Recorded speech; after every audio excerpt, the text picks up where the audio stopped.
أعوذ بالله من الشيطان الرجيم.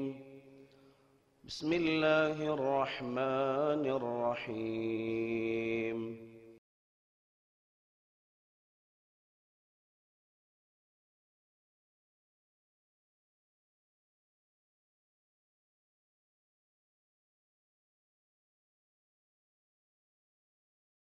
الحمد لله نحمده ونستعينه ونستغفره ونؤمن به ونتوكل عليه ونعوذ بالله من شرور أنفسنا ومن سيئات أعمالنا من يهده الله فلا مضل له ومن يضلله فلا هادي له. أشهد أن لا إله إلا الله وحده لا شريك له وأشهد أن محمدا عبده ورسوله صلى الله عليه وسلم. أما بعد، فقد قال الله تعالى في كلامه القديم والفرقان المجيد: أعوذ بالله من الشيطان الرجيم. بسم الله الرحمن الرحيم. قل إن كنتم تحبون الله فاتبعوني يحببكم الله ويغفر لكم ذنوبكم والله غفور رحيم. صدق الله العلي العظيم وصدق رسوله النبي الكريم ونحن على ذلك من الشاهدين والشاكرين والحمد لله رب العالمين. மரியாதைக்குரிய இஸ்லாமிய பெரியோர்களே, கண்ணியத்திற்குரிய எல்லாம் அல்ல அல்லாஹு ஜல்லஷானு வ தஆலாவின் நல்லடியார்களே, அன்பிற்கினிய தாய்மார்களே, சகோதரிகளே, லுஹருக்கு பின்னால் நடந்த இந்த குர்ஆன் தருஸினுடைய அமர்விலே அல் குர்ஆன் ஷரீஃபிலே 9வது அத்தியாயம் 128வது ஒரு வசனத்தினுடைய பின்னணியிலே நாம் சில செய்திகளை நாம் பார்த்தோம். அந்த வசனத்தினிலே அல்லாஹு ஜல்லஷானு வ தஆலா நபிகள் நாயகம் ஸல்லல்லாஹு அலைஹி வஸல்லம் சிறப்பையும் அவருடைய கண்ணியத்தையும் குறிப்பிட்டு காட்டினான். அந்த அடிப்படையிலே நபி ஸல்லல்லாஹு அலைஹி வஸல்லம் ஒரு தனிப்பட்ட சிறப்பு என்ற வகையிலே ஒரு 3 முக்கியமான சிறப்புகளை அந்த அமர்விலே பார்த்தோம். அதிலே 3ஆவதாக ஒரு சிறப்பு, நபி ஸல்லல்லாஹு அலைஹி வஸல்லம் அவர்களுக்கு அமைந்த தோழர்களைப் போல இந்த உலகத்தினிலே வேறு எந்த தலைவருக்கும் தோழர்கள் அமையவில்லை என்பதற்கான வகையிலே ரசூலுல்லாஹ்வுடைய வளர்ப்பு பிள்ளையான ஸைத் இப்னு ஹாரிஸாவினுடைய அந்த வரலாற்றை நாம் பார்த்தோம்.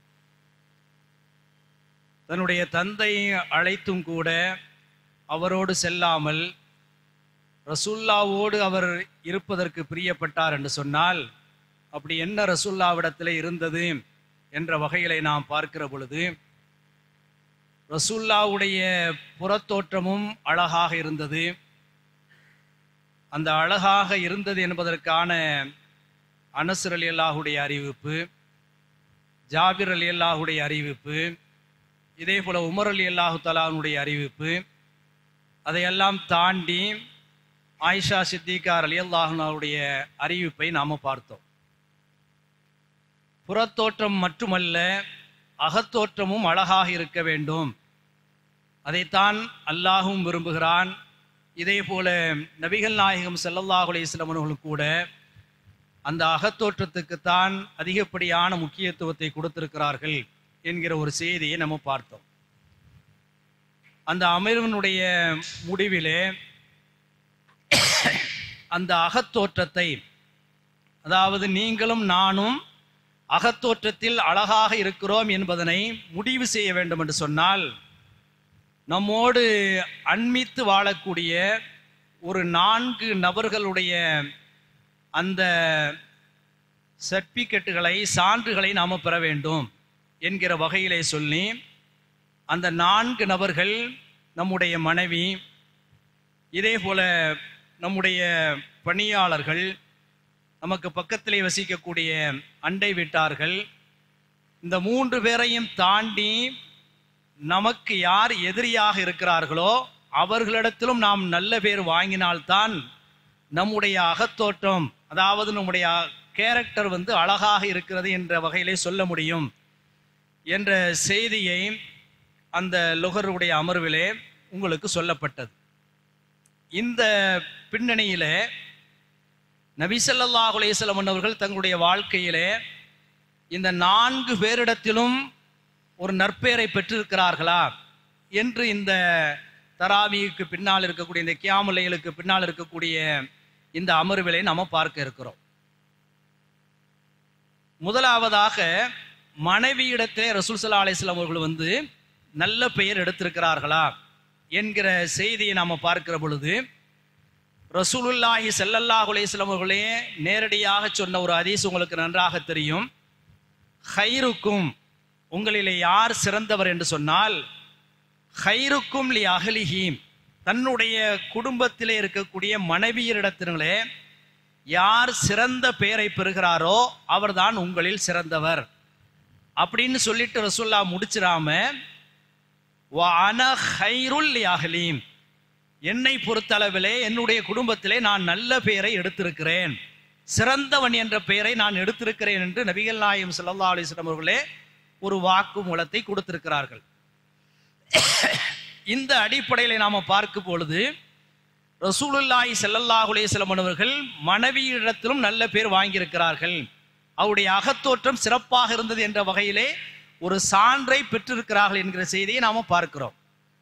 இப்போ சில பேர் கேட்கலாம், என்ன கேட்கலாம்னு சொன்னா, ரசூல்லா தன்னைத்தானத்தானே சொல்லியிருக்கிறாங்க, அதாவது நான் என்னுடைய வீட்டில் நான் நல்ல பேர் வாங்கியிருக்கிறேன்ங்கிற வகையில் அவங்க தானே சொல்லியிருக்கிறாங்க, அவங்களுடைய குடும்பத்தில் யாராவது சொல்லியிருக்கிறாங்களா அப்படிங்கிற ஒரு செய்தியை நாம் என்ன செய்யணும், எண்ணி பார்க்க கடமைப்பட்டிருக்கிறோம். இப்போ ஓரளவு நிதானமான நிலையில் தான் நீங்கள் உட்கார்ந்து இருக்கிறீங்க. அப்படி யாராவது ரசூல் ஸல்லல்லாஹு அலைஹி வஸல்லத்துக்கு சர்டிபிகேட் கொடுத்துருக்குறாங்களா அப்படிங்கிற ஒரு கேள்வியை உங்களுக்கு முன்னாடி வைக்கிறோம். யாராவது பகிர்ந்துக்கலாம். ஆயிஷா ரலியல்லாஹு தஆலா அவர்கள் என்ன செஞ்சிருக்கிறாங்க, அந்த சான்றை வழங்கி இருக்கிறாங்க. வேற யாரும் வழங்கி இருக்கிறா?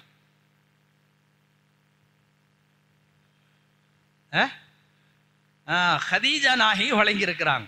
எந்த சமயத்தில்னு சொன்னா, அந்த குர்ஆன் முதலாக இறக்கப்பட்டு அந்த ஜிப்ரீல் அலைஹிஸ்ஸலாத்தை அந்த நிதர்சனமான உருவத்தில் பார்க்கிற பொழுது அதனால பயந்து தன்னுடைய வீட்டில் போர்வையை பொத்தி நடுநடுங்கிய நிலையில என்ன ஆகுமோ ஏதாகுமோ அப்படிங்கிற ஒரு பரிதவிப்பில் இருக்கிற சமயத்தினால அன்னை ஹதீஜா ரலியல்லாஹு தஆலா அவர்கள் என்ன செய்றாங்க, ரசூலுல்லாஹ்ட்ட சொல்றாங்க. என்ன சொல்றாங்கன்னா, நீங்க கவலைப்பட வேண்டிய தேவையில்லை, அல்லாஹ் உங்களை கைவிட மாட்டான், உங்களை இழிவுபடுத்தவும் மாட்டான் அப்படின்னு சொல்லிட்டு அதற்கு காரணத்தை அவங்க அடுக்குறாங்க. முதலாவதாக அவங்க என்ன சொல்றாங்கன்னா, நீங்க உறவுகளோட சேர்ந்து வாழ்றீங்க, உறவுகள் உங்களை துண்டித்து போனாலும் கூட இதெல்லாம் நம்ம படிக்க வேண்டிய பாடங்கள். ஏதோ நம்ம தராவிகளை இருந்தோம் போனோம் அப்படிங்கிற மாதிரி இல்லாம, பயான கேட்டோம் போனோம் அப்படிங்கிற மாதிரி இல்லாம, இந்த பாடத்தை பயின்று நம்முடைய வாழ்க்கையில நம்ம என்ன செய்யணும், கொண்டு வரணும். அவங்க முதலாவது காரணம் என்ன சொல்றாங்கன்னா, உறவுகள் துண்டித்து போனாலும் கூட நீங்க என்ன செய்றீங்க, அவங்களோட சேர்ந்து வாழ்றீங்க. இது ஒரு விஷயம். ரெண்டாவது என்ன சொன்னா, யாரெல்லாம் உங்களுடைய பார்வைக்கு சிரமப்பட்டு கொண்டிருக்கிறாங்களோ அந்த சிரமப்படக்கூடிய மனிதர்களுடைய சுமைகளை நீங்க தாங்கிக்கிறீங்க. இது ரெண்டாவது விஷயம். மூணாவதாக, வறியவர்களுக்காக ஏழைகளுக்காக வேண்டி நீங்க என்ன செய்றீங்க, அவங்களுடைய முன்னேற்றத்துக்காக வேண்டி நீங்க உழைக்கிறீங்க, பாடுபடுறீங்க. இது மூன்றாவது அம்சம். அடுத்து நான்காவதாக உள்ள ஒரு விஷயம் என்னன்னு சொன்னா, விருந்தினர்கள் யார் வந்தாலும் அவங்களுக்கு என்ன செய்றீங்க, உபசரிக்கிறீங்க. இது அல்லாம உண்மையிலேயே ஒரு மனிதன் பாதிக்கப்பட்டிருந்தான்னு சொன்னா, அவனுக்கு உதவி தேவைப்பட்டது என்று சொன்னால் நீங்க போய் என்ன செய்றீங்க, உதவி செய்றீங்க. அப்படிங்கிற வகையில ஒரு 5 காரணத்தை சொல்றாங்க. இந்த 5 காரணத்தை சொல்லுகிற சமயத்துல நமக்கு என்ன விளங்குதுன்னு சொன்னா, ரசூல் ஸல்லல்லாஹு அலைஹி வஸல்லம் தன்னுடைய மனைவி இடத்துல கூட என்ன செய்றாங்க, நல்ல பேர் வாங்கி அகத்தோற்றம் சிறப்பானவர் அப்படிங்கிற விஷயத்தை நினைச்சிருக்கிறாங்க ரசூல் ஸல்லல்லாஹு அலைஹி வஸல்லம் பெற்று இருக்கிறாங்க. இன்னொரு சம்பவத்தை கூட நமக்கு சொல்லலாம். ரசூலுல்லாவுக்கு பல மனைவிகள் இருந்தாங்க. ஒரு மனைவி தானே சொல்லி இருக்கிறாங்க. எல்லா மனைவிட்டையும் ரசூல் ஸல்லல்லாஹு அலைஹி வஸல்லம் வந்து நல்ல பேர் வாங்கி இருக்கிறாங்களா அப்படிங்கிற வகையில பார்க்கிற பொழுது அதுக்கும் ரசூலுல்லாவுடைய வரலாற்றுல ஒரு செய்தி என்ன செய்யுது இருக்குது. அந்த செய்தி என்னன்னு சொன்னா, ரசூலுல்லாவுடைய வாழ்க்கையில் நீங்களாம் கேள்விப்பட்டிருப்பீங்க. அதாவது எல்லாரும் சேர்ந்து ரசூலுல்லாஹ் கொடுக்கக்கூடிய அந்த மாத அந்த ஜீவனாம்சம் இருக்குதா இல்லையா, அது வந்து பத்தல அப்படிங்கிற வகையில ஒரு போராட்டம் நடத்தினாங்க. 2 பிரிவா பிரிஞ்சு அவங்க நெஞ்சாங்க போராட்டம் நடத்தினாங்க. அந்த மாதிரி எல்லா மனைவிமார்களும் ரசூலுல்லாவுடைய வீட்டில இருந்து ரசூலுல்லாட்ட நீங்க கொடுக்கக்கூடிய அந்த மாதாந்திர அந்த ஜீவனாம்சம் எங்களுக்கு பத்தல அப்படின்னு சொல்லி நினைச்சாங்க. ஒரு வாக்குவாதம் பண்ணிக்கிட்டு இருக்கிறான். எந்த அளவுக்கு போதுன்னு சொன்னா, ரசூலுல்லாஹ் வந்து அமைதியாக கூடிய அளவுக்கு மனைவிமாருடைய சத்தம் அதிகமாயிருது. இந்த நிலையில உள்ள யாரு வர்றா, ஹஜ்ரத் உமர் ரலியல்லாஹு தஆலா அவர்கள் என்ன செய்றாங்க, உள்ள வர்றாங்க. அப்படி வர்ற சமயத்துல அது வரைக்கும் சத்தம் போட்டு கொண்டிருந்தவங்க உமர் ரலியல்லாஹு உள்ள நுழைஞ்ச உடனே என்ன செய்றாங்கன்னு சொன்னா, எல்லா மனைவிமார்களும் என்ன செய்றாங்க, தங்களுடைய இந்த ஹிஜாப் எடுத்து போட்டு வேகமா உள்ள பயந்துட்டு உள்ள போயிடுறாங்க. இதை ரசூலுல்லாஹ் பார்த்த உடனே ரசூல் ஸல்லல்லாஹு அலைஹி வஸல்லம் என்ன செய்றாங்க, கொஞ்சம் புன்னகைக்கிறாங்க, சிரிக்கிறாங்க. அப்ப அந்த சிரிப்பை பார்த்த உடனே உமர் ரலியல்லாஹுக்கு ஒன்றும் விளங்கல. அப்ப ரசூலுல்லாஹை பார்த்து சொல்றாங்க, அல்லாஹ் வந்து உங்களை இந்த சிரித்த முகத்தோடயே வைத்திருக்கட்டும், எதுக்கு அப்படி நீங்க சிரிக்கிறீங்க அப்படின்னு சொல்லி கேட்கிறாங்க. அப்ப ரசூல் ஸல்லல்லாஹு அலைஹி வஸல்லம் சொல்றாங்க, நான் இருக்கிற சமயத்துல ரொம்ப சத்தம் போட்டுக்கிட்டு இருந்தாங்க, வச்சுக்கிட்டு இருந்தாங்க. ஆனா நீங்க உள்ள வந்த உடனே நினைச்சிட்டாங்க, என்னுடைய மனைவிமார்கள் எல்லாரும் வந்து மௌனமாகி உள்ள போயிட்டாங்க, பயந்து உள்ள போயிட்டாங்க அப்படின்னு சொல்ற சமயத்துல உமர் ரலியல்லாஹு அன்ஹு நினைச்சாங்க, டக்குன்னு ரசூலுல்லாஹ் விட்டு அங்க இருக்கக்கூடிய திரைமறைவில் இருந்த மனைவிமார்களை பார்த்து சொல்றாங்க, என்னை விட நீங்க ரசூலுல்லாஹ்வை நீங்க தாழ்வா நினைக்கிறீங்களா, என்னை வந்து உயர்வா நினைக்கிறீங்களா அப்படின்னு சொல்லி நினைச்சாங்க. ஏன் அப்படி வந்து ரசூலுல்லாஹ்வுக்கு நீங்க பயப்படாம எனக்கு பயப்படுறீங்க அப்படின்னு சொல்ற சமயத்துல எல்லா மனைவிமார்களும் சேர்ந்து சொன்ன வார்த்தை என்ன தெரியுமா, ரசூலுல்லாஹ்வையும் உங்களையும் கம்பேர் பண்ணி பார்த்தா நீங்க கொஞ்சம் ஹார்டான ஆளு, நீங்க கொஞ்சம் கடுமையான ஆளு. ரசூல் ஸல்லல்லாஹு அலைஹி வஸல்லம் ரொம்ப என்ன செய்வாங்க, மென்மையா இருப்பாங்க, எங்களை திட்ட மாட்டாங்க, பண்ண மாட்டாங்க, அதனால தான் நான் உங்களை பார்த்தோன்னு உள்ள ஓடணும் அப்படின்னு நினைச்சாங்க. அந்த மனைவிமார்கள் சொல்றாங்க. இப்ப சொன்ன உடனே உமர் ரலியல்லாஹுக்கு ஒரு விதமான மனக்கலக்க வருத்தம் ஏற்படுமா இல்லையா? அப்படி வருத்தம் ஏற்படுறத ரசூல் ஸல்லல்லாஹு அலைஹி வஸல்லம் பார்த்துட்டு சொல்றாங்க, நீங்க நினைக்கிற மாதிரி உமர் ரலியல்லாஹு வந்து சாதாரண ஆள் கிடையாது. நீங்க நினைக்கிற மாதிரி உமர் ரலியல்லாஹு சாதாரண ஆள் கிடையாது. ஒரு செய்தியை நம்ம கேள்விப்பட்டு அது இந்த சமயத்துல சொன்னதுதான். இந்த உமர் வந்து ஒரு பாதையில போனாருன்னு சொன்னா ஷைத்தான் என்ன செய்வான், இன்னொரு பாதையில விரண்டோடுவான். அப்படி அளவுக்குண்டான ஒரு சிறந்த ஆளாக்கும் உமர் ரலியல்லாஹுன்னு சொல்லி டக்குனு யாருக்கு ரசூல் ஸல்லல்லாஹு அலைஹி வஸல்லம் சப்போர்ட்டா பேசுறாங்க, அந்த உமர் ரலியல்லாஹுக்கு பேசுறாங்க. அப்ப இந்த சம்பவத்தை நம்ம கொஞ்சம் யோசிச்சு பார்த்தோம் சொன்னா, ரசூல் ஸல்லல்லாஹு அலைஹி வஸல்லம் வந்து ஒரு மனைவி ஹதீஜாவட்டையோ அல்லது ஆயிஷாட்டையோ மட்டுமல்ல அகத்தோற்றம் சிறந்தவர் அப்படிங்கிற வகையில பேர் பெற்றவர் கிடையாது. எல்லா மனைவிமார்களும் சேர்ந்து ரசூலுல்லாஹ்வுடைய கேரக்டருக்கு வந்து ஒரு சான்று பகிர்ந்திருக்கிறாங்க அப்படிங்கிற ஒரு செய்தியை நம்ம பார்க்கிறோம். ஆக மனைவி இடத்துல ரசூல் ஸல்லல்லாஹு அலைஹி வஸல்லம் நினைச்சிருக்கிறாங்க, ஒரு அகத்தோற்றம் சிறந்தவங்க அப்படிங்கிற ஒரு சான்று பெற்றிருக்கிறாங்க. அடுத்ததாக யாரிடத்துல நாம பெறணும் சொன்னா, நம்ம இடத்துல இருக்கக்கூடிய வேலைக்காரர்கள். இன்னைக்கு நாம நிறைய வசதியோட இருக்கிறோம், நமக்கு கீழே வேலை செய்யக்கூடிய எத்தனையோ ஆட்கள் இருப்பாங்க. ஒரு காலகட்டத்தில் நீங்க பாத்தீங்கன்னா, ஒரு எஜமானன் ஒரு முதலாளி அவனுக்கு வேலைக்காரன் சொல்லி ஒரு 10 வருஷம் 20 வருஷம் இருக்கக்கூடிய ஒரு காட்சியெல்லாம் நம்ம பார்த்திருப்போம். ஆனா இன்னைக்கு அந்த மாதிரியான ஒரு சூழல் இருக்குதான்னு சொன்னா நிச்சயமாக கிடையாது. எத்தனை வருஷம் வந்தா ஒரு 6 மாசம் இருப்பா அல்லது 1 வருஷத்துல போயிடும். இப்படியான ஒரு சூழலை தான் நம்ம பார்க்கிறோம். ஆனா ரசூலுல்லாஹ்வுக்கு ரொம்ப பிரியமான ஒரு ஹாதிம் பணியாளர் இருந்தார். அவருடைய பேர் அனஸ் ரலியல்லாஹு தஆலா அவர்கள். அவங்க சொல்லி காட்டுறாங்க. எப்படி சொல்லி காட்டுறாங்கன்னா, நான் வந்து ரசூலுல்லாஹ்வுக்கு 10 ஆண்டுகள் இணைஞ்சிருக்கிறேன், ஹிதுமத்து பண்ணியிருக்கிறேன். இந்த 10 ஆண்டுகள்ல ஒரு சமயத்தில் கூட ரசூல் ஸல்லல்லாஹு அலைஹி வஸல்லம் கோபத்துல என்ன அடிச்சது கிடையாது, என்ன வந்து ஏசியது கிடையாது, பேசியது கிடையாது, திட்டியது கிடையாது. அதாவது அவங்க என்ன செய்வாங்கன்னா, என்கிட்ட வந்து ஒரு பாசிட்டிவா தான் அவங்களுடைய அணுகுமுறை இருந்துச்சே தவிர நெகட்டிவா என்ன செய்யல, எங்க இடத்துல வந்து அவங்க அணுகவே கிடையாது. ஒரு காரியத்தை ஏன் செஞ்ச, எப்ப ஏன் செய்யல அப்படிங்கிற மாதிரி ரசூலுல்லாஹ்வுடைய அணுகுமுறை இருக்காது. இந்த காரியத்தை இப்படி செஞ்சிருக்கலாமே, இந்த காரியத்தை நீ அப்படி செஞ்சியாது இருக்கலாமே அப்படிங்கிற கோணத்துல தான் ரசூலுல்லாஹ்வுடைய அந்த அணுகுமுறை இருந்ததே தவிர ஒரு காலகட்டத்திலும் ரசூல் ஸல்லல்லாஹு அலைஹி வஸல்லம் வந்து எங்களிடத்துல கோவப்பட்டதில்லைன்னு சொல்லி யார் சொல்றா? 10 வருஷம் வந்து ஹிதுமத்துல இருந்து அனஸ் ரலியல்லாஹு தஆலா வந்து சர்டிபிகேட் கொடுக்குறான். நம்ம கொஞ்சம் யோசிச்சு பார்க்கணுங்க. ரசூலுல்லாஹ்வை வந்து ஒரு முன்மாதிரி அப்படின்னு சொல்றேன்னு சொன்னா அவங்க தங்களுடைய மனைவி இடத்துல எப்படி நடந்திருக்கிறாங்க, அது மாதிரி நாம நடக்க முயற்சிக்கணும். பணியாளர் இடத்துல எப்படி இருந்தாங்க அதை முயற்சிக்கணும். ஒரு வரலாற்று ஆசிரியர் சொல்லி காட்டுகிறார், உண்மையிலே ரசூல் ஸல்லல்லாஹு அலைஹி வஸல்லம் வந்து இந்த வேலைக்காரர்கள்ட்ட உள்ள அம்சங்களை சொல்லி இருக்கிறாங்களா இல்லையா, அதை நீங்க கொஞ்சம் யோசிச்சு பார்த்தீங்கன்னா அதை செயல்பாட்டுக்கு நீங்க கொண்டு வரணும்னு சொல்லி நீங்க நினைச்சீங்கன்னு சொன்னா அந்த வேலைக்காரன் உங்களுக்கு எஜமானனாக இருப்பான், அவன் உங்களுக்கு வேலைக்காரனாக இருக்க மாட்டான். ஏன்னு சொன்னா அவன் வந்து வேலை செஞ்சுக்கிட்டு இருக்க சமயத்தினால கொஞ்சம் சிரமப்பட்டான்னு சொன்னா நீங்க போய் என்ன செய்யணும், அவங்களுக்கு உதவி செய்ய வேண்டும் என்கிற வகையில் ரசூல் ஸல்லல்லாஹு அலைஹி வஸல்லம் நமக்கு படித்திருக்கிறார்கள் என்று சொன்னால் ரசூல் ஸல்லல்லாஹு அலைஹி வஸல்லம் இந்த வேலைக்காரர்களிடத்துல எப்படி நடந்திருக்கிறார்கள் என்கிற விஷயத்தை நாம் என்ன செய்யணும், யோசித்து பார்க்க கடமைப்பட்டிருக்கிறோம். ஆக மனைவி இடத்துல நல்ல பேர் வாங்கிட்டாங்க, பணியாளர் இடத்துலையும் நல்ல சான்ற வாங்கிட்டாங்க. அடுத்ததாக இருக்கக்கூடிய ஆள் சொன்னா இந்த அண்டை வீட்டுக்காரர். பொதுவாக இந்த உலகத்துல அண்டை வீடு என்று சொன்னாலே சண்டை வீடு தான். அது உண்மையா இல்லையா? எந்த அண்டை வீடை எடுத்து மற்ற தூரத்தில் இருக்கக்கூடிய ஆட்களோட நல்ல உறவாடிக்கிட்டு இருப்பாங்க. இந்த பக்கத்து வீட்டுக்காரன்ட்ட போய் நீங்க கேட்டு பாருங்க, அண்டை வீட்டுக்காரன்ட்ட போய் நீங்க கேட்டு பாருங்க, அங்க பூரா சண்டை விடாத்தான் இருக்கும்.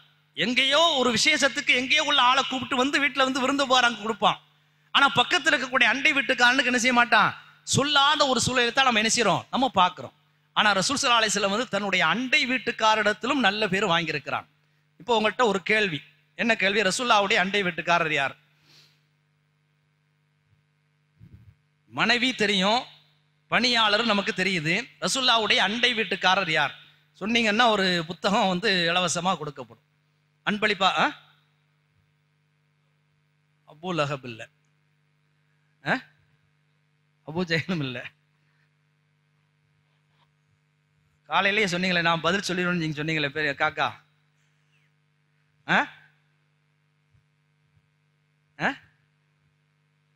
இல்ல, அவருடைய பேர் வந்து அபு அய்யூபுல் அன்சாரி. அதாவது மக்காவில் இல்ல, மதினாவில் ரசூலுல்லாஹ்வுக்கு அண்டை வீட்டுக்காரா இருந்த ஒரு யாருன்னு சொன்னா அபு அய்யூபுல் அன்சாரி.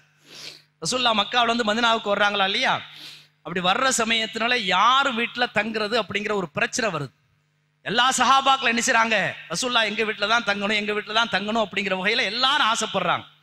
ஆனா ரசூலுல்லாஹ் அதை பார்த்துட்டு ஒரு குறிப்பிட்ட நபர்களுடைய வீட்டுல நான் தங்குறேன்னு அவங்களா சொல்லிட்டா மற்றவங்க சங்கடப்பட்டுக்குருவாங்க அப்படிங்கிறதுக்காக வேண்டி இந்த மனித உணர்வுகளை புரிந்து கொண்ட ரசூல் ஸல்லல்லாஹு அலைஹி வஸல்லம் சொல்றாங்க, என்னுடைய ஒட்டகம் அல்லது குதிரை யாருடைய வீட்டுக்கு முன்னாடி போற அமர்கிறதோ அவர் வீட்டுல நான் என்ன செய்யறேன், தங்குறேன்னு ரசூல் ஸல்லல்லாஹு அலைஹி வஸல்லம் என்ன செய்றாங்க சொல்றாங்க. அவ்வாறு சொல்லி ரசூல் ஸல்லல்லாஹு அலைஹி வஸல்லம் அந்த ஒட்டகத்துல வர்ற சமயத்தினால மதினாவுடைய அந்த தெருவினுடைய இரு மருங்கில் இருக்கக்கூடிய ஒவ்வொரு சஹாபியும் தங்களுடைய வீட்டுக்கு முன்னாடி ரசூலுல்லாஹ்வுடைய அந்த ஒட்டகம் வர்ற சமயத்தினால தங்களுடைய வீட்டுக்கு முன்னாடி அதை உட்காராதா அப்படின்னு சொல்லி ஆவலோடு எதிர்பார்ப்பாங்க. ஆனா அதை கடந்து போன உடனே கவலைப்படுவாங்க. இப்படியாக கடந்து கடந்து கடந்து போய் கடைசியில யாருடைய வீட்டுக்கு முன்னாடி அதை அமருதுன்னு சொன்னா அபு அய்யூபுல் அன்சாரி ரலியல்லாஹு தஆலாவுடைய வீட்டுக்கு முன்னாடி என்ன செய்யுது, அமருது. அப்ப ரசூல் ஸல்லல்லாஹு அலைஹி வஸல்லம் என்ன செய்றாங்க, அவங்களுடைய வீட்டுல போய் தங்குறாங்க. அவங்களுடைய வீடு எப்படி இருந்துச்சுன்னு சொன்னா கீழே ஒரு வீடு. இந்த மாதிரி பெரிய கட்டடங்கள் அந்த காலத்துல கிடையாது, நமக்கு நன்றாக தெரியும். இப்ப அந்த பழங்கால அந்த இடங்கள்லாம் போய் பார்த்து ஜியாராவில் நீங்க பார்த்துருப்பீங்க. அந்த வீடு எப்படிப்பட்டதுன்னு சொன்னா கீழே மண் தரதான், மேல வந்து சின்ன சின்ன குச்சிகள் விறகுகளால வைக்கப்பட்டு அதுல மண் நிரப்பப்பட்டு மேல ஒரு குச்சி வீடுன்னு சொல்லுவாங்க, மச்சி வீடுன்னு சொல்லுவாங்க. அந்த மாதிரி ஒரு வீட்டு தான் அபு அய்யூபுல் அன்சாரியுடைய வீடு. இப்ப என்ன செய்யறாங்கன்னு சொன்னா அபு அய்யூபுல் அன்சாரி என்ன செய்யறாங்கன்னு சொன்னா ரசூலுல்லாஹ்வை கீழே உட்கார வச்சுட்டு இவங்க போய் என்ன செய்யறாங்க, அவங்க மனைவி அவங்களுடைய குழந்தைகள் எல்லாம் மேல போய் என்ன செய்யறாங்க, தங்கிடுறாங்க. அப்படி தங்குற சமயத்தினால மேல போய் இருக்கிற சமயத்துல அபு அய்யூபுல் அன்சாரி என்ன செய்றாங்க, யோசிச்சு பாக்குறான். என்ன யோசிச்சு பாக்குறான், ரசூலுல்லாஹ் கீழே இருக்கிற சமயத்துல அவங்களுக்கு போல மேல போய் நம்ம இருக்கிறதா அப்படின்னு யோசனை பண்ணி டக்குனு ரசூலுல்லாஹ்ட்ட என்ன செய்றாங்க, கீழே இறங்கி வர்றாங்க. யார ரசூலல்லாஹ், ஒரு தவறுதலாக நீங்க கீழே இருக்க நான் மேல இருக்கிற மாதிரி ஆயிப்போச்சு, அது கண்ணியமான முறை இல்ல, நீங்க போய் மேல இருங்க நான் கீழே இருந்துக்கிறேன், அதுதான் சரியான முறைன்னு என்ன செய்றாங்க அபு அய்யூபுல் அன்சாரி சொல்றாங்க. அப்ப ரசூலுல்லாஹ் சொல்றாங்க, இப்ப இருக்கிற முறை தான்ப்பா கரெக்டான முறை. ஏன்னு சொன்னா என்னை நிறைய பேர் சந்திக்க வருவாங்க, அப்படி சந்திக்க வர்ற சமயத்துல நான் கீழே இருந்துட்டேன்னா வந்து செஞ்சுட்டு போயிடுவாங்க. இப்ப நான் மேல இருக்கிற சமயத்துல நீ கீழே இருந்து சொன்னா வர்றவங்க மூலமா உங்களுடைய குடும்பத்துக்கு இடைஞ்சல் ஏற்படும். அதனால நான் கீழேயே தங்கிக்கிறேன்னு நினைச்சாங்க. ரசூல் ஸல்லல்லாஹு அலைஹி வஸல்லம் நினைச்சாங்க, சொல்றாங்க. சரின்னு சொல்லி மேல ஒரு மனசம்மதம் இல்லாம மேல போய் இருக்கிறான். அப்படி இருக்கக்கூடிய அந்த காலகட்டத்தில ஒரு பனி நிறைந்த ஒரு இரவுல மேல இருந்த ஒரு தண்ணி கிளாஸ் என்ன செய்யும் சொன்னா டக்குனு கொட்டிருது. கொட்டுனா இப்படியான காங்கிரீட் போட்டது இல்லையா, அது தண்ணி வந்து ரசூல்லா மேல பற்றுமோ அப்படிங்கிறதுக்காக வேண்டி டக்குனு நினைச்சாங்க அந்த பழைய துணியெல்லாம் வச்சு அது கீழே போகாத அளவுக்கு நினைச்சாங்க, தடுத்துடுறாங்க. தடுத்துட்டு ரசூல் ஸல்லல்லாஹு அலைஹி வஸல்லம் வந்து திரும்ப சொல்றாங்க, யார சொல்ல என்னால மேல இருக்க முடியல, நீங்க வந்து மேல இருங்க, நான் கீழே இருக்கேன்னு திரும்ப சொல்றாங்க. ஆனா ரசூல் ஸல்லல்லாஹு அலைஹி வஸல்லம் திரும்பவும் சொல்லி நீங்க மேலேயே இருங்க, நான் கீழே இருக்குன்னு சொல்லி ரசூல் ஸல்லல்லாஹு அலைஹி வஸல்லம் கீழே இருக்கிறாங்க. சஹாபாக்கள் வந்து போய் சந்திச்சுக்கிட்டு இருக்கிறாங்க. இப்படி இருக்கிற சமயத்தினால யாராவது ஒரு சஹாபி ரசூலுல்லாவுக்கு அன்பளிப்பு கொண்டு வந்தாங்கன்னு சொன்னா அந்த அன்பளிப்பை யாருக்கும் கொடுப்பாங்க, தன்னுடைய அண்டை வீட்டுக்காரர் அபு அய்யூபுல் அன்சாரிக்கு நிச்சயமாக கொடுப்பாங்க. இதே மாதிரி அபு அய்யூபுல் அன்சாரி உணவு சமைச்சாங்கன்னு சொன்னா அந்த முதல் உணவை ரசூலுல்லாவுக்கு கொடுத்துறதுக்கு பின்னாடிதான் இவங்க என்ன செய்வாங்க, சாப்பிடுவாங்க. இப்படி நடந்துகிட்டு இருக்க சமயத்துல ஒரு நாள் என்ன செய்யறாங்க, உணவை சமைச்சிட்டு போய் ரசூலுல்லாவுக்கு கீழே போய் வச்சுட்டு மேல வந்துடுறாங்க. அப்புறம் கொஞ்ச நேரம் கழிச்சுட்டு போய் அந்த பாத்திரத்தை எடுக்கக்காண்டி போய் பார்க்கிற சமயத்தினால அந்த உணவு அப்படியே என்ன செய்யுது இருக்குது. இருந்த உடனே அபு அய்யூபுல் அன்சாரிக்கு ஒரு கவலை ஏற்பட்டுச்சு, ரசூலுல்லா நம்ம மேல கோவப்பட்டாங்களோ, இப்படி சாப்பிடாம வச்சுட்டாங்களே அப்படிங்கிற வகையில தங்களுடைய அந்த கவலையை வெளிப்படுத்துற சமயத்துல ரசூல் ஸல்லல்லாஹு அலைஹி வஸல்லம் சொல்றாங்க, நீங்களும் நானும் சமமானவர்கள் கிடையாது. எனக்கு அல்லாஹ்வுடைய புறத்திலிருந்து என்ன செய்து ஜிப்ரீல் அலைஹிஸ்ஸலாம் என்ன செய்து வஹி வருது. அப்படி வஹி வரக்கூடிய சமயத்தில் அந்த வானவர்கள் மனிதர்கள் எந்த துர்வாடையின் மூலமாக வந்து அசூசைப்படுவார்களோ அது மாதிரி மலக்குமார்கள் என்ன செய்வாங்க, அசூசைப்படுவார்கள். இன்றைய தினத்துல நீ எனக்கு வைத்த அந்த உணவு வந்து இந்த வெங்காயம் பூண்டை வந்து சமைக்காம வைத்திருந்த காரணத்தினால் அதை சாப்பிடுகிற சமயத்தினால அதனுடைய வாடையை பொறுக்காமல் வானவர்கள் தூர போயிடுவாங்க. அதனால நான் என்ன செய்யறேன், சாப்பிடலன்னு சொல்லி சொன்னதுக்கு பின்னாடி தான் அபூ அய்யூபுல் அன்சாரி என்ன செய்றாங்க, சமாதானம் அடைகிறாங்க. இப்படியாக கிட்டத்தட்ட சுமார் 7 மாத காலம் அந்த அபூ அய்யூபுல் அன்சாருடைய வீட்டில் என்ன செய்றாங்க, அண்டை வீட்டாராக இருக்கிறாங்க. அந்த சமயத்தில் அபூ அன்சாரி சொல்லக்கூடிய ஒரு சான்றிதழ் என்னன்னு சொன்னா, அந்த 7 மாசத்தினால எந்த வகையிலும் எனக்கு ரசூல் ஸல்லல்லாஹு அலைஹி வஸல்லம் எந்த வகையான இடையூறையும் என்ன செய்யல கொடுக்கலன்னு சொல்லி சொல்றாங்க. ஆக இந்த விஷயத்தை நாம யோசிச்சு பார்க்கிற சமயத்தினால ரசூல் ஸல்லல்லாஹு அலைஹி வஸல்லம் அண்டை வீட்டுக்காரத்துல என்ன செய்றாங்க, நல்ல பேர் வாங்கியிருக்கிறான். இப்ப அடுத்து யார்கிட்ட வாங்கணும், மனைவிட்ட வாங்கியாச்சு, ரெண்டாவது வேலைக்காரன்ட்ட வாங்கியாச்சு, அண்டை வீட்டுக்கார்ட்டே ரசூல் ஸல்லல்லாஹு அலைஹி வஸல்லம் நல்ல பேர் வாங்கிட்டான். அடுத்து மிக முக்கியமாக நாம வாங்க வேண்டியது, நமக்கு யார் எதிரியாக இருக்கிறார்களோ அவர்களிடத்துல இவன் நல்ல மனுஷன்தான் அப்படிங்கிற ஒரு சர்டிபிகேட்டை வாங்கினா தான் அவனுடைய அகத்தோற்றம் கேரக்டர் சரியாக இருப்பதற்கு அளவுகளாக இருக்க முடியும். இப்ப ரசூல் ஸல்லல்லாஹு வாங்கியிருக்கிறாங்களா இல்லையா, எதிரிகள்கிட்ட நல்ல பேர் வாங்கியிருக்கிறாங்களா இல்லையா, இன்னும் ஒன்னும் யாரும் பேச மாட்டேங்க, வாங்கியிருக்காங்களா இல்லையா, என்ன பேர் வாங்கியிருக்கிறாங்க, அல் அமீன் அஸ்ஸாதிக். முஸ்லிம்கள் கிடையாது, அவங்களுடைய நண்பர்கள் கிடையாது, அண்டை வீட்டுக்கால் கிடையாது, எதிரிகள் கூட. இன்னும் சொல்ல போனால் எதிரிகளிலே மிக முக்கியமாக இருக்கக்கூடிய அபூஜஹில்கிட்ட கூட இணைஞ்சிருக்கிறாங்க ரசூலுல்லாஹ் வந்து அல் அமீன், அவர் நம்பிக்கையாளர், அஸ்ஸாதிக் உண்மை பேசக்கூடியவர் அப்படிங்கிற ஒரு சர்டிபிகேட்டை ரசூல் ஸல்லல்லாஹு அலைஹி வஸல்லம் வாங்கி இருக்கிறாங்கன்னு சொன்னா எவ்வளவு பெரிய ஒரு உத்தமராக ரசூல் ஸல்லல்லாஹு அலைஹி வஸல்லம் வாழ்ந்திருக்கிறாங்க அப்படிங்கிற விஷயத்தை நாம் என்ன செய்யணும், எண்ணி பார்க்கணும். அப்படி எண்ணி பார்க்கிற சமயத்தினால நமக்கு ஒரு கேள்வி வரும். அதாவது மனைவிட்ட, பெற்றோரிடத்துல, பிள்ளைகளிடத்துல, அண்டை வீட்டுக்காரிடத்துல, வேலைக்காரிடத்துல, எல்லாரிடத்துலையும் வாங்கிடலாங்க. ஆனா ஒரு எதிரிகிட்ட நல்ல பேர் வாங்குறதுங்கிறது ஒரு முறை, அது வந்து யோசிக்கக்கூடிய ஒரு காரியமா. நம்முடைய எதிரிட்ட யார்ட்டாவது நம்ம நல்ல ஒரு வாங்கியிருக்கிறோமா, வாங்கல.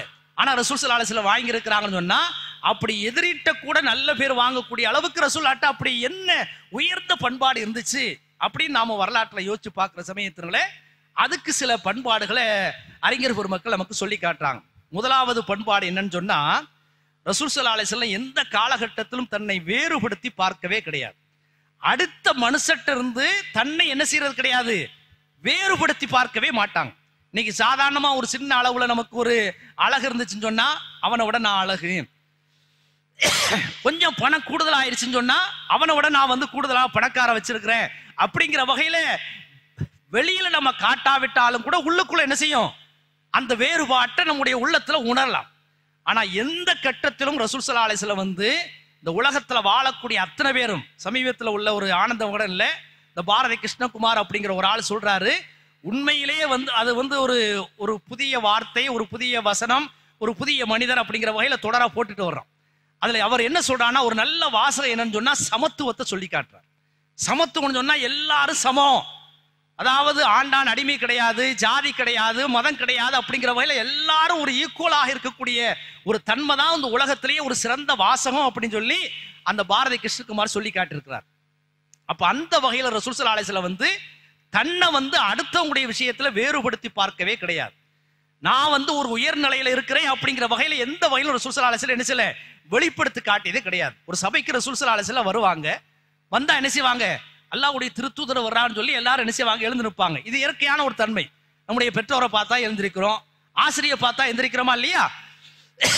இது மாதிரி ரசூல் ஸல்லல்லாஹு அலைஹி வஸல்லம் வர்ற சமயத்துல, எழுந்திருக்கிற சமயத்துல ரசூல்லா வந்து என்ன சொல்லுவாங்கன்னா, எனக்காக வேண்டி யாரும் எழுந்திருக்க வேண்டாம், எனக்காக வேண்டி யாரும் என்ன செய்ய வேண்டாம், எழுந்திருக்க வேண்டாம், என்னை பார்த்து யாரும் பயப்படவும் வேண்டாம்.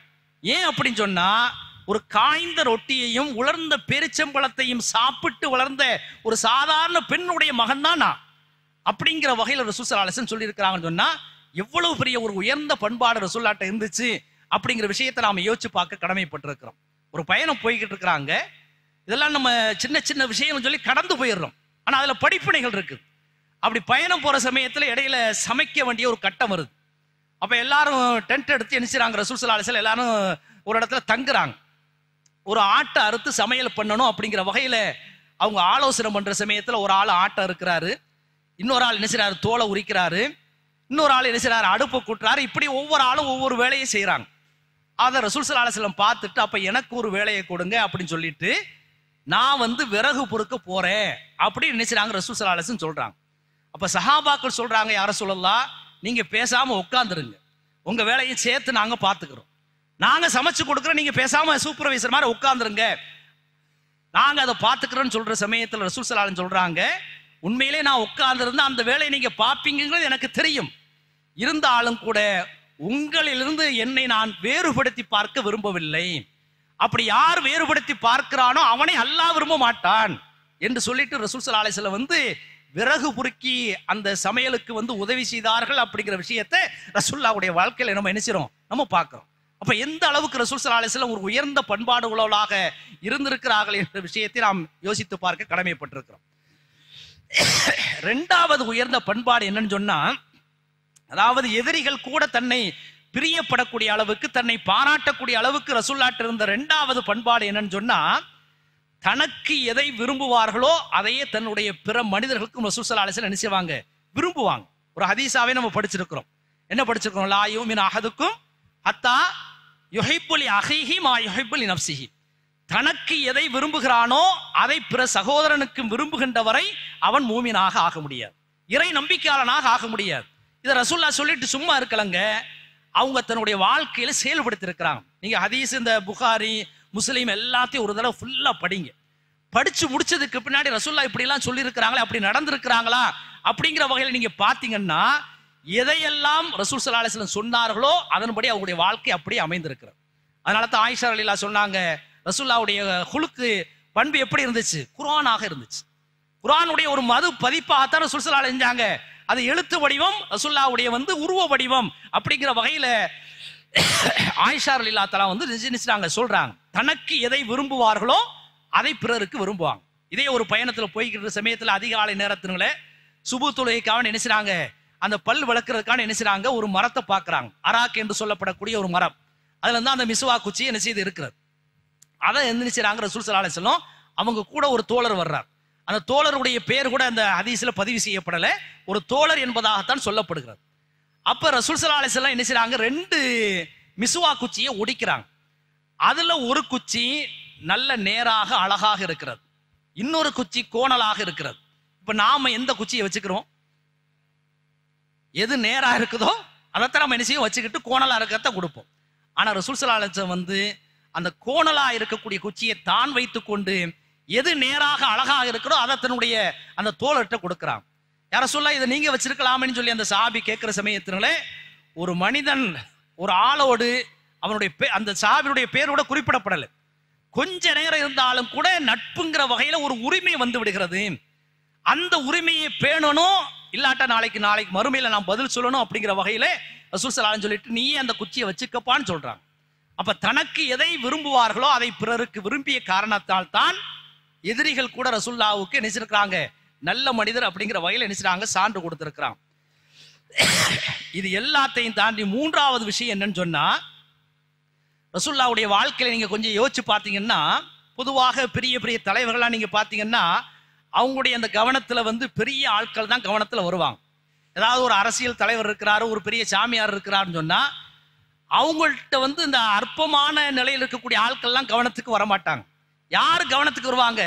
யாரு தனக்கு நல்ல பெரிய விருந்து கொடுக்குறாங்களோ, அதே பெரிய பணக்காரரா இருக்கிறாங்களோ, பெரிய அந்தஸ்தில் இருக்கிறாங்களோ அவங்கள தான் கவனத்துல வருவாங்க. ஆனா ரசூல் ஸல்லல்லாஹு அலைஹி வஸல்லம் வந்து அற்பமானவரையும் விளிம்பு நிலையில் இருக்கக்கூடிய மனிதர்களையும் நினைவில் வைத்து அவங்களுக்காவடி பாடுபட்டு இருக்கிறாங்க, அவங்களுக்காடி துவா செஞ்சிருக்கிறாங்க அப்படிங்கிற ஒரு செய்தியை நாம என்ன செய்றோம், நம்ம பார்க்கிறோம். ஒரு பெரிய கூட்டம் நடக்குதுங்க, நிறைய பேச்சாளர்கள் வர்றாங்க. முதல்ல ஒரு ஆள் பேசுறாரு, ரெண்டாவது ஒரு ஆள் பேசுறாரு, மூணாவது ஒரு ஆள் பேசுறாரு, கடைசியா ஒரு ஆள் சிறப்பு பேச்சாளர் பேசுறான்னு வைங்க. யாரு நம்முடைய நினைவுல இருப்பாங்க? யாரு சிறப்பு பேச்சாளர் இருக்கிறா அவர் தான் நினைவுல இருப்பாங்க. இந்த சாதாரண ஆட்கள் நினைவுல இருக்க மாட்டாங்க. ஆனா நல்ல விஷயத்தை பேசியிருப்பாங்க. ஆனா காரசாரமா யாரு பேசியிருப்பாங்களோ அவங்க தான் நம்முடைய ஞாபகத்துல இருப்பாங்க.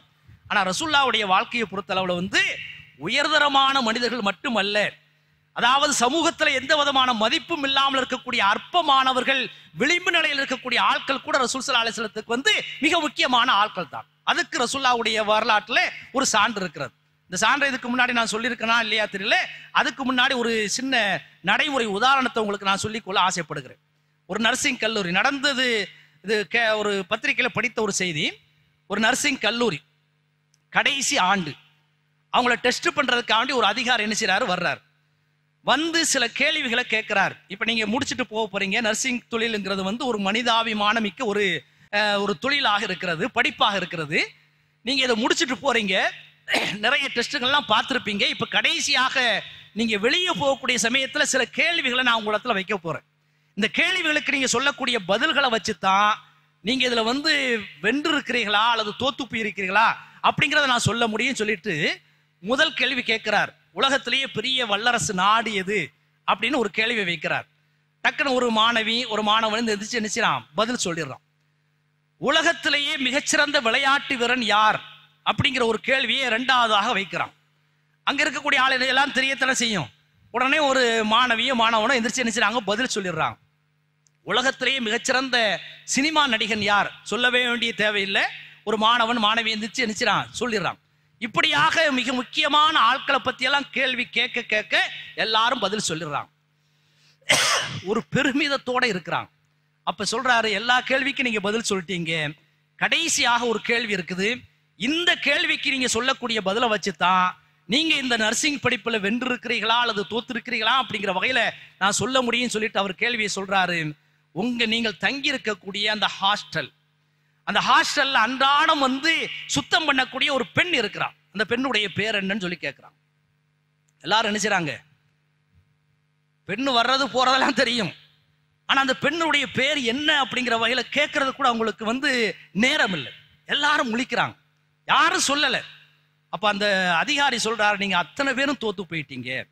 ஏன்னு சொன்னா அந்த நர்சிங் தொழிலுங்கிறது வந்து ஒரு மனிதாபிமான மிக்க ஒரு தொழில். இதுல மிக பிரபலமான இருக்கக்கூடிய ஆட்களை மட்டும் நீங்கள் அடையாளம் கண்டு கொள்ளக்கூடாது. அற்ப நிலையில் இருக்கக்கூடிய வறியவர்கள், எளியவர்கள், விளிம்பு நிலையில் இருக்கக்கூடிய ஆட்கள் எல்லாம் நீங்க வந்து கண்டு அவங்களுக்கு சேவை செய்யணும். ஆனா நீங்க தவறிட்டீங்கன்னு நினைச்சாங்க. அவர் சொல்லி முடிக்கிறார். இது பத்திரிகையில படித்த ஒரு செய்தி. இதை மனசுல வச்சுட்டு ரசூலுல்லாஹ்வுடைய வாழ்க்கைக்கு கொஞ்சம் வாங்க. ரசூலுல்லாஹ்வுடைய அந்த மதீனா பள்ளி இருக்கா இல்லையா, அந்த மதீனா பள்ளியில ஒரு நீக்ரோ இனத்தை சார்ந்த ஒரு கருப்பு பெண், உங்களுக்கெல்லாம் நன்றாக தெரியும், அன்றாட வந்து கூட்டிட்டு போவாங்க. அதை பெருக்கி சுத்தம் பண்ணிட்டு போவாங்க. ரசூலுல்லாஹ் அப்பப்போ பார்ப்பாங்க, போவாங்க, வருவாங்க. ஒரு கட்டத்தில் ரசூல் ஸல்லல்லாஹு அலைஹி வஸல்லம் வெளியூருக்கு போயிட்டாங்க.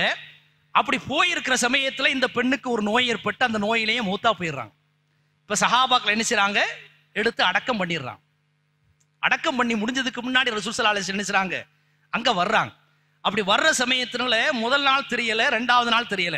ஒரு பெண்ணு தொடர்ந்து வரக்கூடிய நிலையில 2-3 நாள் வரல அப்படிங்கிற வகையில ரசூல் ஸல்லல்லாஹு அலைஹி வஸல்லம் சந்தேகம் ஏற்பட்டு, இந்த மாதிரி ஒரு பொம்பளை இந்த பள்ளிவாசல தூக்கி சுத்தம் பண்ணிக்கிட்டு இருந்தாலும் அந்த பொம்பளை எங்க அப்படின்னு நினைச்சாங்க, கேட்கிறாங்க. அப்ப கேட்கிற சமயத்துல அந்த பெண்ணு மௌத்தா போயிட்டாங்க, எடுத்து அடக்கம் பண்ணிட்டோம், ஏன் என்கிட்ட சொல்லல அப்படின்னு கேட்கிற சமயத்துல அந்த சஹாபாக்கள் சொல்றாங்க, உங்ககிட்ட சொல்லக்கூடிய அளவுக்கு அந்த பெண்ணினுடைய மரணத்தை ஒரு பெரிய மரணமாக நாங்க கருதல, ஒரு சாதாரண ஒரு தோட்டி பெண்ணு தானே, அதனால நாங்க சொல்லாம அடக்கம் பண்ணிட்டோம் அப்படின்னு நினைச்சாங்க சொல்றாங்க. அப்ப ரசூல் ஸல்லல்லாஹு அலைஹி வஸல்லம் சொல்றாங்க, அது சாதாரண தோட்டி பெண்ணான இருந்தான்னு, சாதாரண பெண்ணான இருந்தான்னு, அசாதாரண பெண்ணா இருந்தான்னு, அதுவும் ஒரு மனித ஆத்மா தானே, எங்க இருக்குது கபரை காட்டுங்கன்னு சொல்லி ரசூல் ஸல்லல்லாஹு அலைஹி வஸல்லம் அந்த கபருக்கு பக்கத்துல போய் அதுக்காக வேண்டி தொழுது அந்த பெண்ணுக்காக வேண்டி துஆ செய்தார்கள் அப்படிங்கிற செய்தியை நம்ம பார்க்கிறோம். இப்படியெல்லாம் ஒரு அற்பமான ஆட்களை கூட அடையாளம் கண்டு அவர்களுக்காக வேண்டி ரசூல் ஸல்லல்லாஹு அலைஹி வஸல்லம் இப்படி பிரார்த்தனை செஞ்ச காரணத்தினால தான் ரசூலுல்லாஹ் நினைஞ்சாங்க, ரசூலுல்லாவை யாரெல்லாம் புகழ்ந்தாங்க, மனைவி புகழ்ந்தாங்க, அண்டை வீட்டுக்காரன் புகழ்ந்தாங்க, இதே போல எதிரிகள் கூட நினைஞ்சாங்க அவருடைய அகத்தோற்றம் சிறப்பானது அப்படிங்கிற வகையில் நினைஞ்சாங்க, புகழ்ந்திருக்கக்கூடிய ஒரு காட்சி நம்ம பார்க்கிறோம். இப்ப நம்ம காலையிலிருந்து இதுவரைக்கும் ரசூல் ஸல்லல்லாஹு அலைஹி வஸல்லம் வாழ்க்கையில் நடந்த உணர்வு பூர்வமான நல்ல படிப்பு விஷயங்கள் எல்லாம் நம்ம கேட்டிருக்கிறோம், நிகழ்ச்சிகள் எல்லாம் கேட்டிருக்கிறோம். கேட்கிற சமயத்துல ரசூலுல்லாஹ் இப்படி எல்லாம் வாழ்ந்திருக்கிறாங்களா, இப்படியெல்லாம் அவங்க நம்ம நடைமுறையில வாழ்ந்திருக்கிறாங்களா அப்படிங்கிற வகையில் நம்முடைய உள்ளத்துல என்ன செய்யுது, ஒரு தேக்கம் ஏற்பட்டு அதோட கடந்து போய் விடக்கூடாது. இந்த வரலாறுகள் எல்லாம் எப்படி இருக்க வேண்டும் என்று சொன்னால், இந்த வரலாற்றை கேட்கிற சமயத்துல அந்த பாடங்களை படிப்பினைகளை கேட்கிற சமயத்தினுள்ள நாம வீட்டுக்கு போற சமயத்துல நம்முடைய ஈமான் இருக்கா இல்லையா, இறை நம்பிக்கை இருக்கா இல்லையா, அது கொஞ்சம் வளர்ச்சி அடைந்திருக்கணும். நாம ஏற்கனவே இருக்கக்கூடிய அந்த பண்பாடு நம்முடைய கேரக்டருக்கு இன்னும் கொஞ்சம் தூய்மையாக மேம்பட்டு இருக்க வேண்டும். இது அல்லாம இப்லீஸுக்கு எதிரான அந்த போராட்ட உணர்வு நம்முடைய உள்ளத்துல துளிர்த்திருக்க வேண்டும். இதெல்லாம் ஏற்பட்டிருக்கிறதா என்று நம்முடைய மனசாட்சி நம்ம தொட்டு பார்க்க கடமைப்பட்டிருக்கிறோம். இந்த விஷயத்தை எல்லாம் கேட்கிற சமயத்தினால இதுவரைக்கும் நம்ம 11 நாட்கள் நினைச்சிருக்கிறோம், நம்ம பயான்களை கேட்டிருக்கிறோம், பல்வேறு பகுதியிலிருந்து அந்த தாயிகள் உங்களுக்கு விஷயங்களை சொல்லி இருக்கிறாங்க, நாங்களும் சொல்றோம். அப்படி சொல்ற சமயத்தில் உங்களுடைய ஈமான் இதன் மூலமாக வளர்ச்சி அடைந்திருக்குதா அப்படிங்கிற வகையில நம்ம என்ன செய்யணும், யோசிச்சு பார்க்கணும். நாம ரசூலுல்லாஹ் மேல அன்பு வச்சிருக்கிறோம் அப்படிங்கிறதுக்கு என்ன அடையாளங்க சொல்லுங்க பார்க்கலாம். நான் ரசூலுல்லாஹ் மேல அன்பு வச்சிருக்கிறேன் அப்படிங்கிறதுக்கு என்ன அடையாளம், ஒரு அளவுகோல்.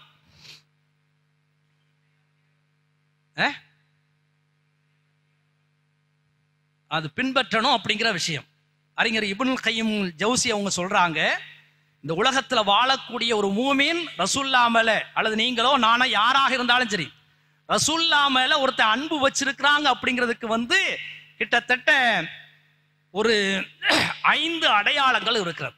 எத்தனை அடையாளங்கள் இருக்குதுங்க? 5 அடையாளங்கள் இருக்கிறது. 1வது முதல் கட்டமாக ரசூலுல்லாஹ்வுடைய பேரை கேட்டா நம்ம என்ன செய்யணும், ஸலவாத் சொல்லணும்.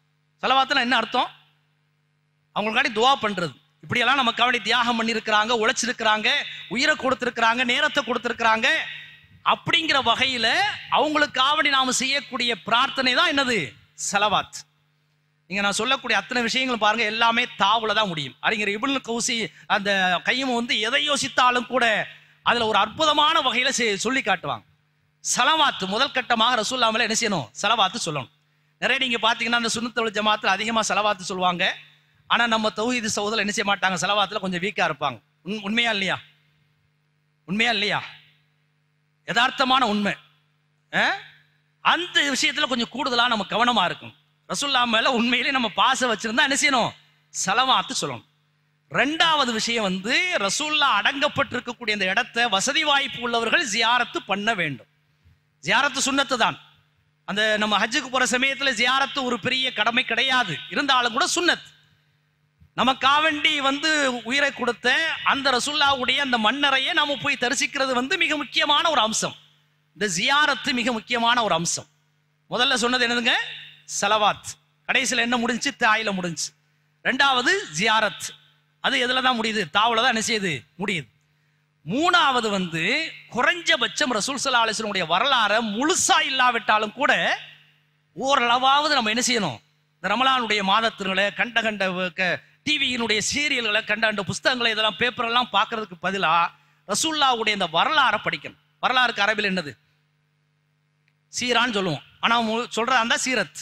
என்னது, சீரத்தை தான் நம்ம என்ன செய்யறோம், சீரான்னு நம்ம சுருக்கமா சொல்றோம். அந்த கடைசி குண்டுத்தாவை என்ன செய்யறது இல்லை, அந்த படிக்கும் போது நம்ம சொல்றது இல்லை. அப்ப இந்த 3வது அம்சம் சீரத், அதுவும் தாவுல தான் என்ன செய்யுது முடியுது. அடுத்ததாக சுன்னத்தை நம்ம பின்பற்றணும். சுன்னத்தும் கடைசியில் தாவலதான் என்ன செய்யுது முடியுது. ரசூல்லா எந்தெந்த வகையிலலாம் சுன்னத்தை சொல்லி இருக்கிறாங்களோ அந்த சுன்னத்துக்களை பூரா நம்ம என்ன செய்யணும், செயல்படுத்தணும். ஆனா நிறைய பேர் சுன்னத்துங்கிற வகையில் இந்த தட்டை நல்லா வலிச்சு சாப்பிடுறது ரசூல்லா சுன்னத்து அப்படிங்கிற அதை செய்வாங்க. இந்த மிசுவாக்கு பண்றது சுன்னத்து அப்படிங்கிற வகையில் அதை செய்வாங்க. ஆனா இந்த பெற்றோர்களை உபகாரம் செய்யணும், உறவினரோட சேர்ந்து வாழணும், இதெல்லாம் ரசூல்லாவுடைய சுன்னத்து தான். அதெல்லாம் பார்க்கறது கிடையாது. இந்த சடங்கிருதியாக இருக்கக்கூடிய சுன்னத்து இருக்கா இல்லையா, அதைத்தான் அதிகமாக என்ன செய்வாங்க. ஆக ரசூல்லா மேல நாம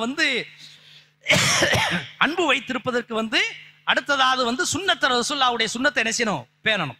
அடுத்து கடைசியாக அந்த அறிஞர் இப்னுல் கையிம் அவங்க சொல்றாங்க, ரசூல்லாவோட நம்முடைய வாழ்க்கையினுடைய எல்லா காலகட்டத்திலும் முன்மாதிரியாக கொள்ளணும். அல்லாஹ் குர்ஆன்ல சொல்லி காட்டுகிறான், லக்கது கான லக்கும் ஃபீ ரசூலில்லாஹி உஸ்வத்துன் ஹஸனா. ரசூலுல்லாஹ்வுடைய அந்த வாழ்க்கையில நமக்கு எல்லா விதமான முன்மாதிரிகள் இருக்கிறது. யாரையும் நம்ம பின்பற்ற வேண்டிய அவசியம் இல்லை.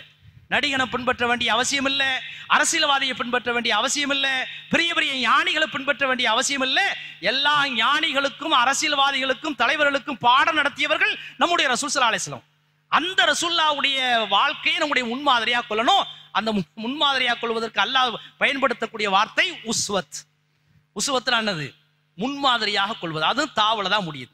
ஆக ரசூல்லா மேல ஒரு மனிதன் அன்பு வைத்திருக்கிறான் அப்படிங்கிறதுக்கு 5 அடையாளம் இருக்கிறது. முதலாவது ஸலவாத்து சொல்லணும், இரண்டாவது ஜியாரத்து பண்ணணும், ரசூல்லாவுடைய சீரத்தை அறியணும், அடுத்து ரசூல்லாவுடைய சுன்னத்தை என்ன செய்யணும், பின்பற்றணும். ரசூல்லாவை நம்முடைய வாழ்க்கையில எல்லா கட்டத்திலும், நீங்க வியாபாரியா இருக்கிறீங்களா, விவசாயியா இருக்கிறீங்களா, அல்லது தொழில்துறை செய்யக்கூடிய ஆளா இருக்கிறீங்களா, மருத்துவரா இருக்கிறீங்களா, இன்ஜினியரா இருக்கிறீங்களா, எல்லாத்துக்கும் ரசூல்லா முன்மாதிரியா இருக்கு. இத அறிஞர் இப்னுல் கையிம் நமக்கு ஒரு பாடமாக படிப்பனையாக சொல்லிட்டு நடைமுறை யதார்த்தத்தையும் ஒரு சொல்லி காட்டுறார். நடைமுறை யதார்த்தத்தை சொல்லி காட்டுறார். என்ன சொல்லி காட்டுறான்னா, இந்த 5 விஷயத்துல நம்முடைய சமூகத்தினுடைய நிலைமை என்ன, இந்த 5 விஷயத்திலையும் சமூகத்தினுடைய நிலைமை என்ன அப்படிங்கறத அவர் வருஷப்படுத்துறாரு. இந்த ஸலவாத்து சொல்றதற்கா இல்லையா, இது 100% இருக்கிறது சமூகத்துல. இன்னைக்கு நிறைய பாக்குறோமா இல்லையா, ஆயிரக்கணக்கில் ஸலவாத்து சொல்றாங்க, மில்லியன் ஸலவாத்து அப்படிங்கிற வகையில் நினைச்சாங்க ஸலவாத்து பண்ணக்கூடியதெல்லாம் நம்ம பாக்குறோமா இல்லையா. அப்ப இந்த ரசூல்லா மேல அன்பு வைத்திருக்கிறோம் அப்படிங்கிறதுக்கு இந்த ஸலவாத்து சமூகத்துல 100% இருக்கிறது. ஜியாரத்து இணைஞ்சிச்சு, இன்னைக்கு 80% சொல்ல போனா அது 90% கூட இணைஞ்சிச்சு வந்துருச்சு. ஒரு காலகட்டத்தில் அவர் உம்ரா போனாரு, இவர் ஹஜ்ஜுக்கு போனாரு அப்படிங்கிற மாதிரி இருக்கும். இன்னைக்கு யாரெல்லாம் நினைச்சவங்க எல்லாம் போயிடுறாங்க, எவ்வளவு லட்சம் கூடினாலும் போய்கிட்டே இருக்கிறாங்க, கூட்டம் கூடிக்கிட்டே இருக்கு. ஆக ஜியாரத்தில் நம்ம குறை வைக்கவே கிடையாது, சமூக என்ன செய்யல குறை வைக்கவே கிடையாது. இந்த வரலாறுகளை சீரத்தை படிக்கிற விஷயத்துல கூட கொஞ்சம் மாற்றங்கள் ஏற்பட்டு இது போன்ற அமைப்பில் இருக்கக்கூடிய அமர்வுகளின் மூலமா நிறைய பேர் நினைச்சாங்க ஒரு 50% சீரத்தை படிக்கக்கூடிய ஒரு சூழல் உருவாகி விட்டது. அடுத்து என்ன இருக்குது, சுன்னத்து இருக்குது. இந்த சுன்னத்து எவ்வளவுதான் இருக்குது சமூகத்துல, 20% தான் இருக்கு. எவ்வளவு கணிச்சிருக்கிறாரு பாருங்க அறிஞர் இப்னுல் கையிம். எவ்வளவு அற்புதமாக சமூகத்தினுடைய அந்த பல்சை கண்டுபிடிச்சிருக்கான்னு நம்ம யோசிச்சு பார்க்கணும். இந்த சுன்னத்தை பின்பற்றுறது 20% தான் இருக்கிறது. ரசூல்லாவை முன்மாதிரியாக கொள்ளக்கூடிய அந்த உசுவத்து என்று சொல்லப்படக்கூடிய அந்த அம்சம் வெறுமனே 10% தான் இருக்கிறது. ஸலவாத்து 100%, ஜியாரத்து 80%, வரலாற்றை படிக்கிறது 50%, சுன்னாவை பின்பற்றது 20%, ரசூல்லாவை தன்னுடைய வாழ்க்கையில முன்மாதிரியாக கொள்றது வெறும் 10% தான் அப்படின்னு சொல்லிட்டு அவங்க கடைசியாக என்ன சொல்லி காட்டுகிறார் என்று சொன்னார், என்றைக்கு அந்த ஸலவாத்தும் ஜியாரத்தும் போல இந்த கடைசியா இருக்கக்கூடிய சுன்னாவும் முன்மாதிரியும் 100%, 80% நம்முடைய வாழ்க்கையிலே மாறுகிறதோ அன்றைக்கு தான் நம்ம ரசூல்லா மேல உண்மையில அன்பு வச்சிருக்கிறோம் அப்படின்னு நினைச்சாங்க, முடிக்கிறாங்க. இதைத்தான் நான் ஆரம்பத்தில் வாசித்து காண்பித்த வசனத்தில் அல்லாஹ் சொல்லி காட்டுகிறான், குல் நபியே நீங்கள் சொல்லுங்கள், இன் குன்தும் துஹிப்பூன அல்லாஹ், நீங்க அல்லாஹ்வையும் ரசூலையும் பிரியப்படுறோம் ஆசைப்படுறோம் அப்படிங்க சொல்றதுல உண்மையா இருப்பீர்கள் என்று சொன்னால் என்ன செய்ய வேண்டும், ஃபத்தபியூனி, என்ன பின்பற்றுங்க, என்னுடைய வாழ்க்கையை முன்மாதிரியா கொள்ளுங்க, சுன்னத்தை பின்பற்றுங்க. அப்படி பின்பற்றினீங்கன்னா யுஹிப்புக்குமுல்லாஹ், அல்லாஹ் உங்களை நேசிப்பான். அல்லாஹ்வுடைய நேசம் கிடைக்கணும் சொல்லி நீங்க ஆசைப்படுறீங்களா இல்லையா, அந்த நேசம் எப்ப கிடைக்கும், ரசூலுல்லாஹ்வுடைய அந்த சுன்னத்தை நம்ம பின்பற்ற சமயத்துல, அவங்களுடைய உஸ்ரத்தை முன்மாதிரியா கொள்ற சமயத்துல தான் கிடைக்கும்.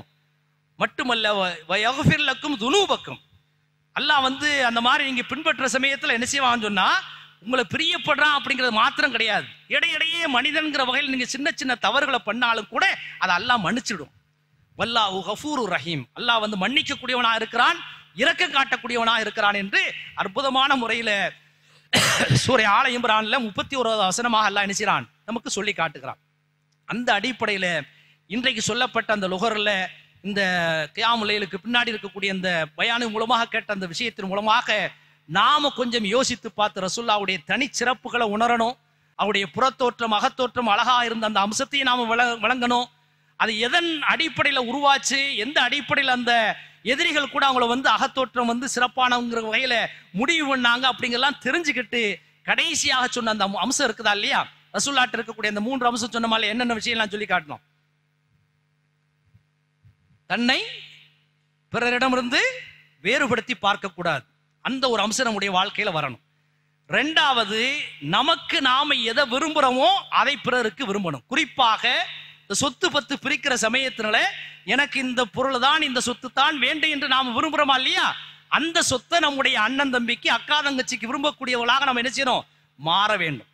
இதே போல பெரிய பெரிய பணக்காரர்கள் விஐபிகளை மாத்திரம் நம்முடைய மனசுல கொள்ளாமல் அற்பமானவர்களை நினைவுகள் கொள்ளக்கூடிய ஒரு நல்ல மனிதர்களாக நாம் என்ன செய்ய வேண்டும், மாற வேண்டும். எல்லாம் வல்ல அல்லாஹு ஜல்ல ஷானுஹு வ தஆலா அப்படியான ஒரு மாற்றத்தை இந்த உரையின் மூலமாக கொடுத்தால் சிறப்பாக இருக்கும். அல்லாஹ் அப்படியான ஒரு தன்மையை கொடுப்பானாக, தௌஃபீக் செய்வானாக என்று சொல்லி என்னுடைய வார்த்தைகளை நிறைவு செய்கிறேன். வாஹிரு தாவானா அல்ஹம்துலில்லாஹி ரப்பில் ஆலமீன். அஸ்ஸலாமு அலைக்கும் வரஹ்மத்துல்லாஹி தஆலா வபரகாத்துஹு.